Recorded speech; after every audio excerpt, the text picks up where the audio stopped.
My name is Bill Hardwick, Billhardwick, Republican, House District 122. Okay. What issue is most important to you as we head into November? So I think the safety for the citizens of our district is important. Government's first function is probably to protect their life. Economic growth in our county is a big deal. They got hit hard after COVID. Pulaski County is kind of a quasi-tourist economy, right, with people going there for graduations, the hotels, the restaurants. And so getting jobs back, getting businesses growing in Pulaski County, people working, their wages growing, getting up, having maybe more economic drivers besides Fort Leonard Wood, where there's more places where people can get a job, where family members of soldiers and retirees can get a job, get a good job. That's super important. And then another thing I hear a lot, besides safety from violence and safety for the vulnerable population for COVID and our economy and opportunity, is just, what's the new bargain between citizens and the government? What can the government do to you, right?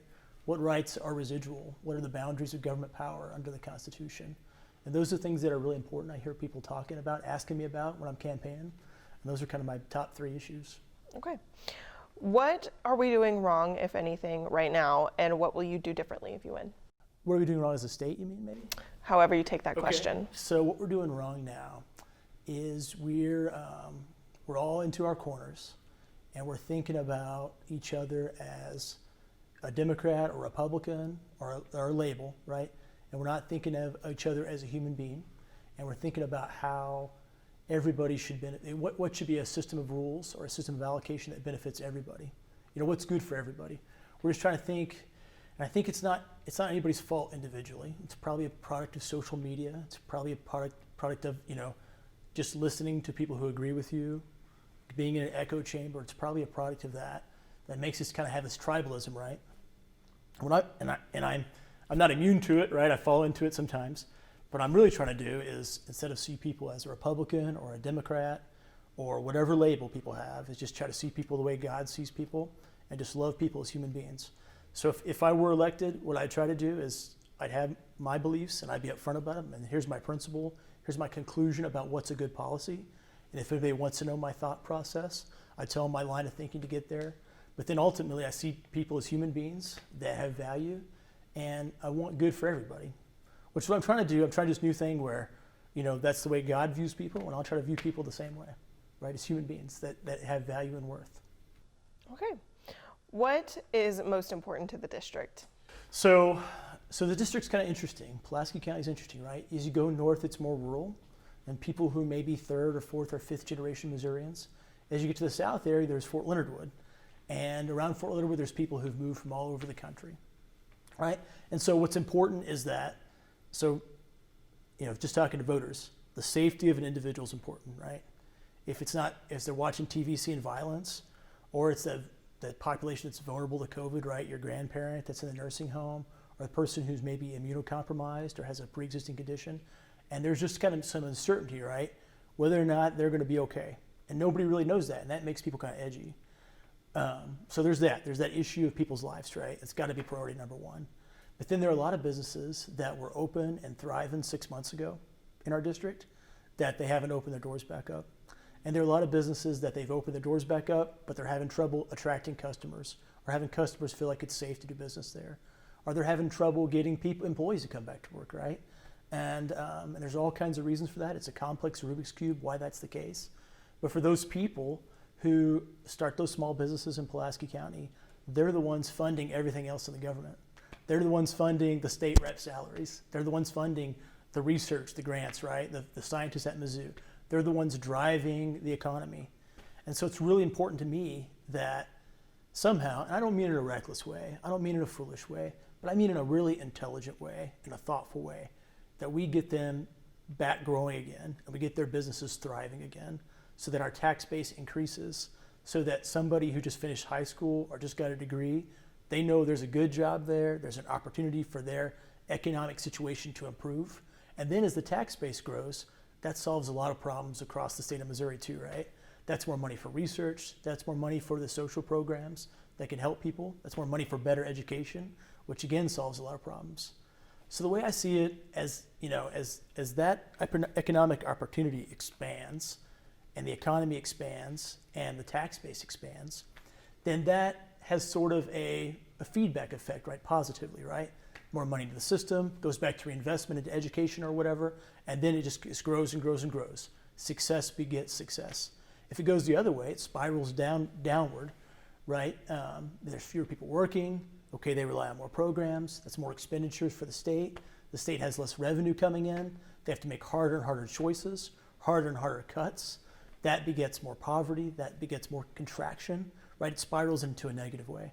So what I would like to see happen if I got elected, and what I try to do, and even if I didn't get elected, I'd advocate for it, is that there's momentum in that positive direction, right? So there's more people succeeding on an individual level, or their small business succeeding, right? And that benefits everybody else, and it gets us momentum toward a state that could fund its obligations, right, in education, to people's pensions, to the programs for people who need help with those programs, right? It funds those things. And we have more and more prosperity in the state, and that's the direction we've got to go. And maybe about 5 months ago, there was a huge debate here in Missouri about whether or not we should have an economy or whether or not we should shut down and just totally be safe from COVID. And my take on it was, yeah, we have to prioritize protecting people's lives. But as we contract on ourselves more and more, our problem-solving capacity contracts too. So the more that we're able to have these transactions that change hands in the economy, that's the more problem-solving capacity we have for people to experiment with new treatments and cures for diseases, including COVID, for people to research and figure out, what's an answer to improve people's lives, for their medical outcomes. All that stuff is funded by this economy. And as I study the economy more, as I talk to people who are involved in the economy more, the more I realize that every economic activity is related to every other economic activity. We're like complexly woven together, right? So each person, what they're doing, if they're succeeding, how their life is going, that affects every other person, right? We're all kind of connected with each other. So if we could, get some momentum positive for those good things to happen, that'll benefit a lot of other people too. That's kind of the idea. What do you believe is top of mind for voters right now, economy, race, or COVID-19, which is the biggest concern, and how would you address it? Yeah, so I get a lot of questions on all of them when I go talk to voters, and I try to talk to voters in a way that's thoughtful too, right? And COVID has taken a weird turn for campaigning, right? The way you campaign before is different. Let's do a lot of digital stuff. We do everything 6 feet apart from people as we try to, and that's my phone. I'm sorry. That's okay. Okay, sorry. So it's changed the way that we campaign, right? To do more things digitally. So it's harder to reach as many voters that you can where you'd like to. You could look at them in the eyes and kind of hear what they're saying.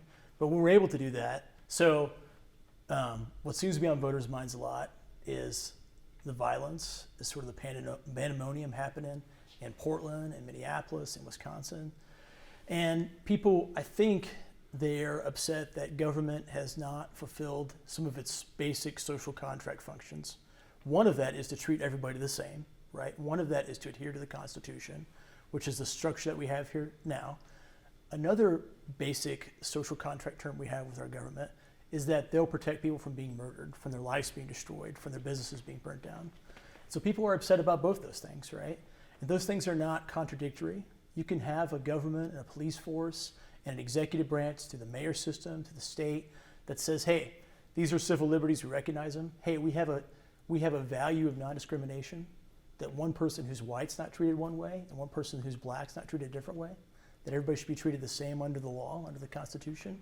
And we can also say that it's a duty of our government to protect people from violence, from harm, from having their businesses destroyed, from being assaulted, from whatever, right? From violence between people. And that's an important value that probably could be applied universally. And there are business owners who are upset, and they see other business owners who've maybe built a business over 30 years, right? It's their whole life savings, it's their whole life's work.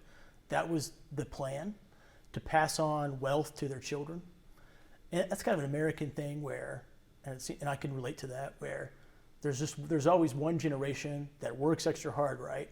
Takes on extra jobs, takes on whatever, like in my family, I'm probably that person in my generation, right? Who I did what I could to pass on whatever to my children, right? And my parents weren't rich, my grandparents weren't rich, and to be able to, that's kind of your life's work, right? And if somebody could come and destroy that, like those business owners in Minneapolis probably experienced that, in St. Louis they're experiencing that, then that's hard for that person, right? That's difficult. And it's sort of counterproductive to what we want in our society, which is everybody has a chance to succeed. Everybody has a chance to pass off success to their children. That's kind of the idea, I would think. Okay. How would you reassure voters you'll fight for what they want? Okay, so what I do is I've always thought about this problem, and here's the problem. What if you get elected and you believe in something and the voters believe something different than what you believe in, right? So you have this is my opinion, this is my conclusion, my moral, whatever, and I think the voters disagree on me. How do I resolve it? So the way that I personally have tried to resolve it is right now when I'm campaigning, I am upfront about what I think and my core principles. I say, here's how I would vote. Here's what my priorities would be, which I just kind of discussed. Our safety, our economic growth, our civil liberties and constitutional rights. Here's how I would make decisions if I were your representative. And then some people like it. They go, hey, I'm going to vote for you based on that. Some people don't like it. They're like, hey, I won't vote for you. And some people go, not a big deal, not a deal breaker, whatever. But because I was open and honest during the campaign about where I stood on issues, what issues were sort of no compromise core principles to me, what issues were, if I have this information, I'll make this decision kind of based on the situation. Because I was honest about it, if I get elected, then I don't have that moral dilemma. I just will do what I campaigned on doing, and I'll follow the policies and values that I said I would, and I'll be able to sleep soundly at night. And so somebody from the district says, hey, I disagree with that. I could say, well, that's what I campaigned on. It was discounted into the voting process, and that's what my conscience wants me to do. And that seems to be the best way to resolve that potential dilemma. So I just try to be upfront. If somebody asks me an honest question about where I stand, I give them an honest answer. And people who know me kind of know what I'm about and what my values are. And I just try to be transparent as possible with voters. Why run for office? Why would I run for office? I don't know. It seems like a terrible mistake once you get going. So kind of what I talked about. I love my kids. We got 4 kids, my wife and I do. I love our community. I love our state.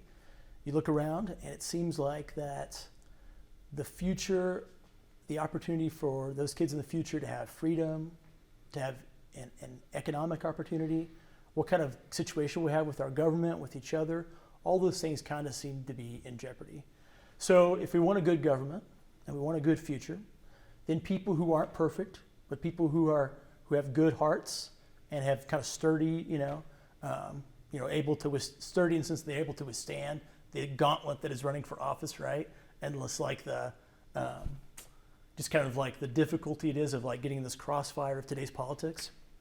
People are willing to get engaged in that and say, hey, the future's worth it, and I'm going to stand up for principles, things that I think will make everybody's life better, not just our faction, not just this group of people, but everybody's life better. But then also not just do that, but just kind of have a thoughtful approach, right?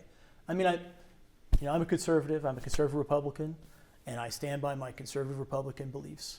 I'm a conservative Republican who's a thoughtful person, who cares about people, and I like to think about things critically, and read and take in information, and have an approach to people that's not me versus you, but it's how can we make everything better for everybody in Missouri, right? And maybe that thoughtfulness and maybe that reluctance just to be antagonistic for no good reason, right, is probably something that's lacking in our politics. And maybe I could bring that to politics, right? Somebody who says, hey, I have principles. I'm totally open about them. Here's why I believe these things. But I'm not here just to kind of like to defeat people and destroy them.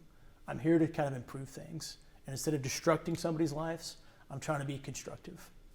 And if you look around the races in the state, you can see some races that are pretty negative, right? People are going after each other personally. People are getting into stuff that's really petty, I think. And, in some sense, that keeps being replicated in campaigns because voters reward that, right? There's something really negative about somebody, if I think it's petty or I think it's kind of non-substantive, people say they respond to that, right? They vote a certain way. And instead, what I'm trying to do in this campaign, as best I possibly can, is I don't talk about anybody negatively. I don't talk about the other side negatively. I just say, here's what I'm about. Here's what I would do. Here's why I think things, right? And just kind of focus on having a really positive campaign. And I hope that at the end of the day, voters will reward that. And I hope that they'll see that this is a campaign that was very constructive, right? And it was also as unifying as could be. And so, and maybe if voters reward that, maybe that'll be replicated in more races across the state, where people say, what I'm looking for is not somebody who's going to bash somebody else personally, not somebody who's going to be critical about whatever, but somebody who's going to say, here's why I think this is the best policy, right? Not just for group A, but for everybody. Here's why I think this is going to be the best way ahead forward for our future. And we used to say a lot, and it's something I've been kind of aware of. We used to say a lot that, hey, we all want the same things. Democrats and Republicans want the same things. We want a successful America. We want a successful state. We want economic opportunity. We want everybody to succeed, right? We just have a disagreement about the way to get there. You know, maybe on further to the left, they would say the way to get there is more government intervention. Maybe further to the right, they'd say the way to get there is more freedom, right? Or less government intervention. Maybe we had a debate like that. It seems like this year, to me, it's more so, you guys are evil. You guys are bad. And I'm not just saying Democrats do it or Republicans do it. It just seems there's more of that, right? There's more just vilifying people who think differently than you. And that worries me. That seems like we're getting to a point where that may not be reconcilable, where everybody's just the enemy, right? They're not a human being. And I worry about and you know, and another consequence of that is it seems like we live in two different universes, right? We have two different sets of facts that we agree on. And that's not good for democracy, probably in the long run. That's not good for the future, which I'm trying to make my campaign about the future. Not good for the future. So what's good probably is that we all feel free and we all feel like it's okay that we say, here's what I think and why. Here's my beliefs and why. Here's what I think the best path forward is, and here's why. That we all are able to feel that, that's okay to say that. And then if somebody says that, right, they disagree with us, that we say, okay, I got it. I don't agree, but it's okay that we don't agree, right? We're going to have a vote on it in November, or we're going to have this debate on it, right? And people will decide. And that's probably positive. But what we're getting now is where somebody disagrees, it's like they're evil, we vilify them, we antagonize them, and at some point, that's not going to be a good thing for our country. So one reason why I'm running for office is to be able to say, hey, is to kind of fight for that idea, right? That we can have disagreement in our society, and that's okay. And that's actually part of what's cool about America, is that you can criticize the president if you want to, or you can criticize Speaker Pelosi if you want to, or you can say the media's, ridiculous if you want to. You can express yourself, right? And we're free to do that. And that's really important. We got to still be free to do that in the future.